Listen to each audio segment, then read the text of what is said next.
Meanwhile, the Cape Crime Crisis Coalition is calling for the establishment of a commission of inquiry into gang violence and for the president to act. Let's discuss this further with crime researcher Thabang Bohoba, clinical psychologist Dr. Kitumetse Mashego, and Cape Crime Crisis Coalition Ben De Vos to join the conversation. You can ensure that you can send us a WhatsApp to 072 110 5584, or you can give us a call on 010 594 6010. Very good evening to all of our panelists. Thank you so much for joining us for this discussion this evening. Perhaps, Ben, let's start with you. The Global Initiative Against Transnational Organized Crime's Western Cape Gang Monitor put out a few statistics, and it's believed that the Western Cape is home to between 90 and 130 gangs with over 100,000 members.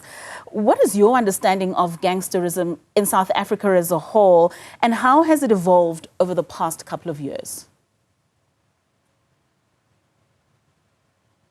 Yeah, absolutely. That the figures, I think, is really untested figures, because we must remember that gangs evolve all the time, and I think that that kind of figures has not really been verified since Don Pinnock released his groundbreaking work on gangs in Cape Town, trying to explain it, and that is the kind of figures and numbers that they came up with. And that has not really been verified, because gangs proliferate all the time, and you get these splinter gangs, and they evolve all the time with the times, and to get technologically advanced, and they invent themselves all the time. So that figures needs to be really researched. There needs to be up-to-date research about these gangs in communities. So the nature of gangs are really linked to various factors, and the deep-rootedness of gangs are really entrenched in socio-economic conditions, which are linked to unemployment, which is a great concern among young people. And if we look at the ages of these gangsters being recruited into gangs, it's mostly young people, and we look at the youthfulness of these gangs. So it's absolutely linked to these socioeconomic factors, and sometimes we lose sight of that. And the growth of youth are humongous, right, amongst these socioeconomic conditions, and infested and historically disadvantaged communities plagued by these kinds of factors like unemployment, homelessness, and so forth. Of course. So Thabang, Ben speaks about these numbers, saying they are unverified because within this nature it evolves on a day-to-day basis where splinter gangs are formed. But there are numbers that have come out with regards to the Western Cape continuing to record the highest number of gang-related murders, with 263 counts reported just in the last quarter alone. From your professional perspective, just talk to us about how gangsterism differs from other forms of crime, and why does this one pose a very unique challenge? Thank you so much, Katlego, and good evening to Ben as well as to Dr. Tumi.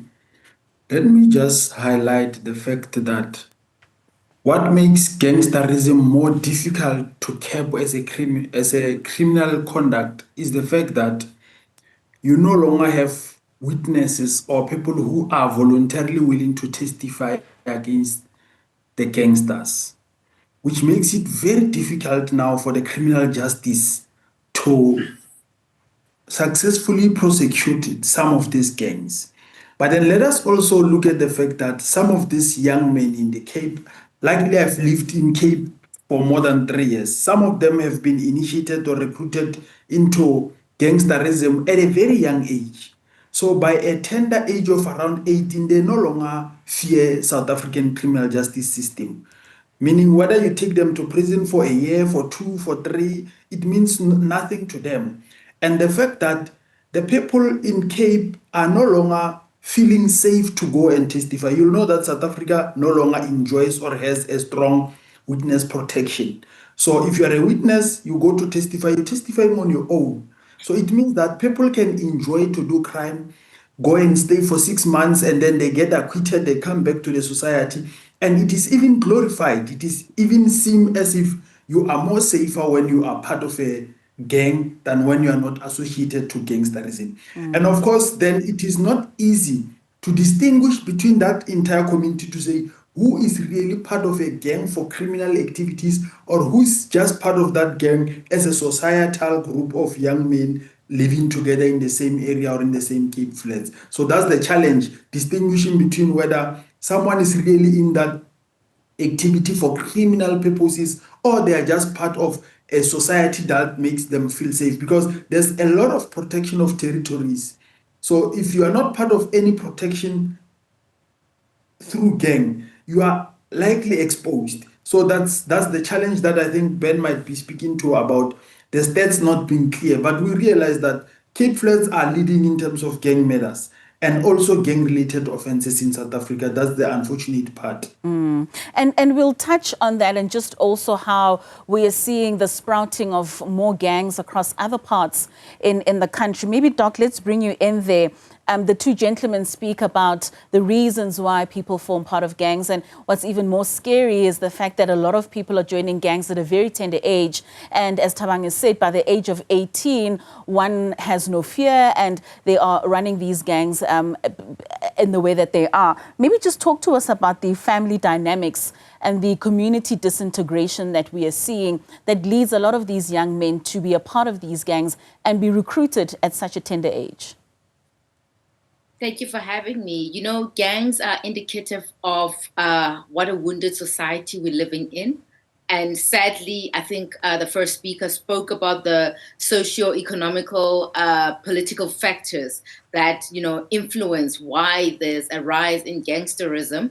And, you know, gangs emerge because there's a need for support or for rebellion, right? So the youngsters join these gangs, sadly, for a need of connection, a sense of belonging, you know, identity. Some of them is protection, because in the communities that they find themselves living in, you know, it's not safe to just exist, right, without belonging to a gang. And it's protection for themselves and their families at times. And some don't have a sense of purpose.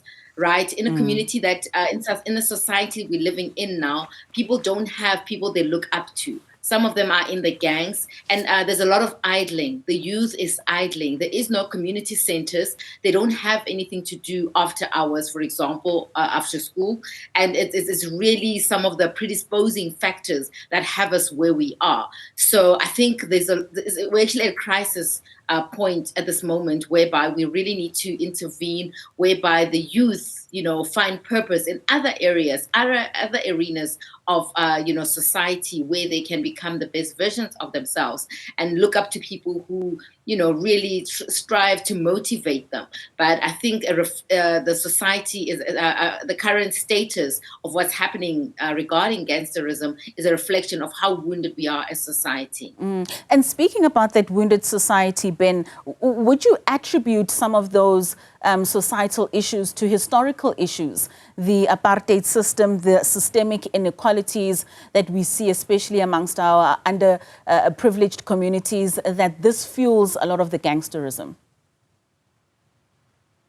Yes, absolutely. I would think that the historical, you know, inequalities and the unequal spatial development historically has contributed to that. You know, when we look at the history that happened in terms of the forced removal of communities out of, you know, the center, the center cities out into the peripheries, and that is where the Cape Flats were really born, and these kind of developments really contributed to that formation of the gangs. And still today, that is where youngsters, people feeling trapped, further away from economic opportunities, to city centers, and job. All right, we seem to be losing the connection there to Ben, but let's take a few of your WhatsApps. We have one from Kulegani saying, we can't live in fear of gangs. These people get arrested and spend a few years in prison. Some of them still have access to the outside world while they're behind bars. I think we need death sentence in our country. We also have another WhatsApp, and this one is from Ferdi Dudoy. The inquiry is a very good idea, but if the government doesn't employ more police because the gangsters are way more than the police, a lot of unemployed grade 12s are loitering in the streets because of unemployment. So those are some of your WhatsApps that you're sending there. Surprise, Fakude says the appointment of commissions is a waste of taxpayers' money. It's true that gang violence is a serious challenge in South Africa. The government should change the type of education in the country. We need more vocational education to help our young people to create jobs rather than being job seekers. All our streets are full of young people who are idling because they have no jobs. All right, so those are some of your comments that we're getting there on WhatsApp. Continue to have this discussion with us on WhatsApp, or you can also give us a call. We'll be right back with our guests when we continue the discussion after the break. Welcome back. You're still watching Newsfeed PM, the late night edition with me, Katlego Msomi.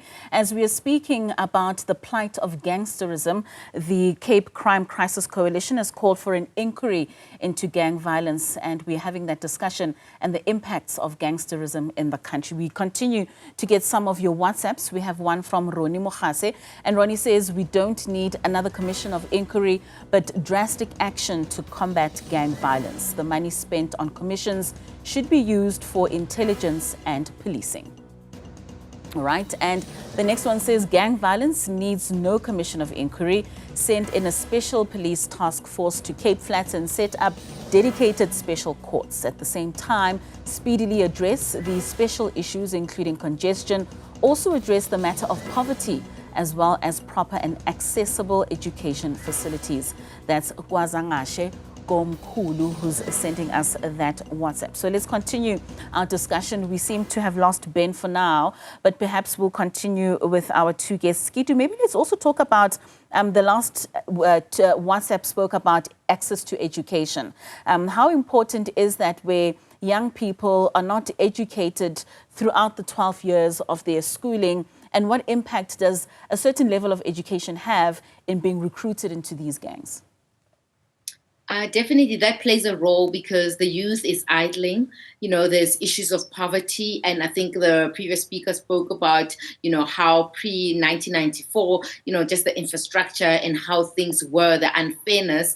Unfortunately, these are the consequences of what was before 1994. So we have, you know, the youth who don't have the opportunities, who are exposed to gangsterism. That is what they see, and sadly they have normalized the abnormal, meaning this has become their norm, right? And it must be quite, you can imagine if you find yourself in that scenario, a situation where you don't have a choice, that must be so overwhelming that you think that's all life would be. So it takes quite a lot of resilience, effort to ensure that you don't get consumed by that reality and choose to be different.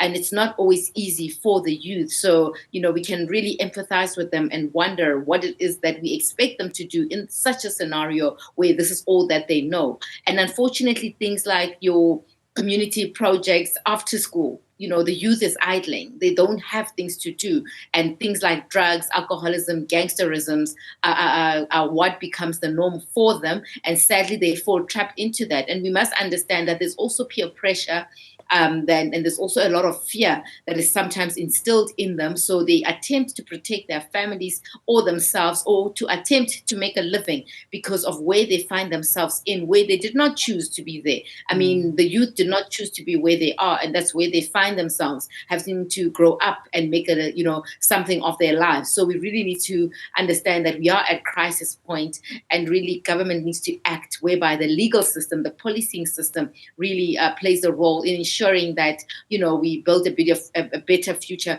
for the youth. And we'll come back to that, because we heard in a previous clip the Western Cape Premier talking about whose responsibility it is in order for who needs to act when it comes to some of these acts of gangsterism that we are seeing, especially in the Western Cape.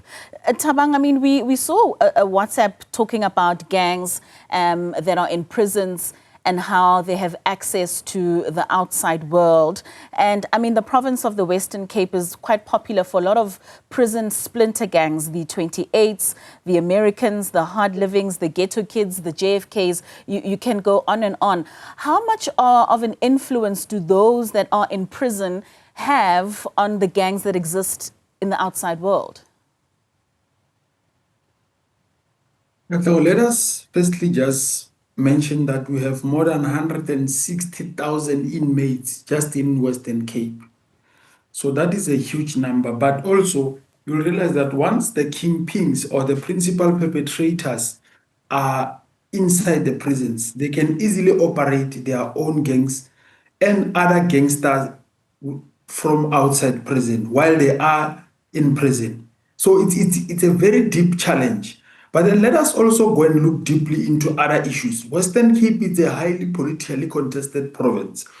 You'll realize that there will always be the issue of politicians benefiting from gangsterism, which is an issue that we don't want to talk about or we don't want to confront as a country. That in so much that people are suffering, at the top, politicians and business people are benefiting a lot from the disgruntlement that we are seeing among our people. In what way? In what way? Okay. In terms of protection of terrain, politically, the terrain are not challenged so much when you have so much gangsterism protection. It's not just in Western Cape. It was this, I think it was disclosed even by Thabo Mbeki that in KZN, you have a lot of gangsters who are earning from the municipalities. You have a district municipalities that's paying gangs every month. So that's in order for them not to be opposed openly, so that they can continue benefiting. But for commercial reasons also in the Western Cape, in as much as there's people who are speaking out loud against gangsterism, you'd realize that at the depth of this gangsterism, it is being funded by some of the big corporations. And that's quite alarming, Doc. I mean, to know that these syndicates operate at such a very high level where politicians and big business is protecting gangsterism at the expense of ordinary citizens. Definitely, I think that is indicative of, the moral decay of our society.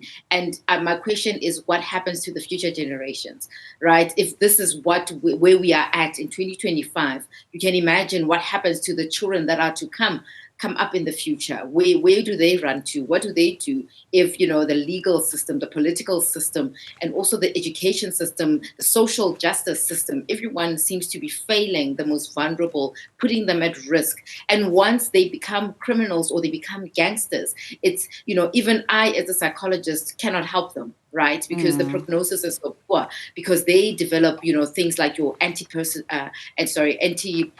personality disorders, your narcissism, personality disorders, whereby they cannot be helped, because once they become numb and they're numbing their emotions because of the activities that they get involved in, they cannot be helped, right? And you can imagine if they give, birth to offspring, what will happen to that offspring being raised by fathers and mothers who are in the gangs. So we are really in a perpetual crisis, and it's important that something needs to be done ASAP. Let's talk maybe, Thabang, about just the extent of drug trafficking and substance abuse and how much that fuels gangsterism in our country. Yeah, drug use is a real market. I'll start there because you have more than 120,000 youth who are drug dependent in the Western Cape. That's a big market for the illicit trade of drugs. So tacitly, you have someone or you have some people who are always relying on the existence of number one, drug use, and number two, gangs, because gangs are there to protect the territories of obviously the drug markets. But then for so long that we cannot cap the issue of drug dependence and also the illicit shipment of drugs, of course, into the Western Cape, then there will always be an increase in the demand for gangs and better gangs to protect another one's territory. If you remember, some of the biggest criminal syndicates in South Africa were there in the Western Cape. I could mention certain cases, but it's not for this discussion now. It was because mainly there's someone who's making millions from the consumption of drugs. I mean, if you have 120,000 young people who daily, more than 3 times a day, need eat drugs, it tells you that that's a big market, and these drugs are very expensive, are not easily affordable. Then it leads to other forms of crimes. And that's the cycle, the cycle that will always continue, that someone needs drugs, someone needs gangs to protect the territory, and then the one who depends on the drugs will always go out there to commit other petty crimes in order to have money for the drug. Most certainly. I mean, like you say, it's a vicious cycle that we find ourselves in. And I think, Doc, if we go back to who's responsible, the Western Cape Premier, Alan Winde, said it's not the responsibility of the province, but rather the police at a national level. Can we shift responsibility, especially with something that affects us on a daily such as this? I'm of view that it impacts everyone. You know, starting with what's happening in the homes, the social system, the social workers. Like there is really, I think we shouldn't be shifting responsibility as in who should be responsible. Because if it's impacting, you know, for example, the province at that level, we shouldn't wait for, you know, the national policing system to intervene or to do the work. Because there is a crisis which need to be uprooted at the root cause. And we're not doing that. We're just really looking at the symptoms. And I think we're not visionary in terms of the intervention, not thinking ahead to say what will happen, you know, if this is to carry on just for the next 5 years. It's going to be disastrous for, you know, the future generations, because as you've mentioned, there's drug abuse, and the youth or the gangsters are involved in such drug abuse, and they're dependent on the drugs. And you can imagine, you know, the sort of decisions they will make because of, you know, the dependency on the substances, and, you know, what will happen going forward. Remember, the people who are also, you know, behind the scenes and in charge, you know, for such things that are happening to the youth, such gangsterism, they are so far removed, they are numb, they don't have consciences. So you can imagine they don't feel guilty when they see the future generation, you know, in a crisis point. They're just there to, you know, push their narrative or to push whatever it is that they want to gain. And hence they will introduce the drugs, you know, to the most vulnerable so that they can perpetuate the cycle to ensure that they make profits. So we really need to understand that, you know, the most vulnerable, the youth, you know, the people who, you know, were not advantaged before, you know, the certain races that are at higher risk. Right. And really more needs to be done by all involved, all stakeholders, because it's not even just about the now, right? It's about really the future generations to come. You can imagine what sort of adults we are raising who would also have their own offspring. You can imagine, you know, what chaos they will be raised in if we let this continue. Of course. Thabang, maybe just to get your closing thoughts in terms of what strategies do you think would be best used and that we can scale up on in ensuring that we prevent gangs to begin with, let alone trying to quell on the gangs that currently exist in our societies? Thank you, Katlago. A collaboration between the national government, provincial government, and the city of Cape Town, and multiple departments towards resolving the problems that lead to gangs. But then secondly, I would say some of the principal perpetrators or the kingpins of gangsterism should be imprisoned outside of Western Cape. And this is to perhaps more studies have to be conducted to classify these people, especially if they can be proved that these people have been perpetuating more gangsterism, even though they are under correctional centers. So they should be separated 100% from other youth in the Western Cape. And then also the underlying issues, the dark world or underworld, it is mainly there in the Western Cape. I would say, is the capital of underworld of South Africa. It should be studied more, but then let's finally look at the hawks, the DPCI, because the Prevention of Organized Crime Act is actually the mandate of the DPCI. And if you look at the strength of the DPCI in the Western Cape, they are just a fraction as compared to the actual gangsterism that's occurring in that province. So we need to capacitate the DPCI or the hawks there to ensure that these crimes are intensified in terms of investigation and all the principal perpetrators are prosecuted outside the province. And lastly, the witnesses must be protected, because for so long that you can't protect the witnesses, the same old lady who says, I saw the person who shot my son, if you can't protect that person, then you will never win against this gangsterism. Thank you. Certainly. Thank you so much to both of you this evening. Certainly, it is a shared responsibility that needs action, and action that will be taken very soon in order for our societies to be protected and also protecting more young people into entering into gangsterism. Thank you to both of you, Dr. Mashego as well as Thabang Bohopa, for joining us this evening on this conversation. It's a pity that we lost Ben. I mean, it was quite interesting to hear what the requests are from the Cape Crime Crisis Coalition in terms of their call for an inquiry into gang violence. But thank you to our panelists and thank you to you for participating with your WhatsApps this evening.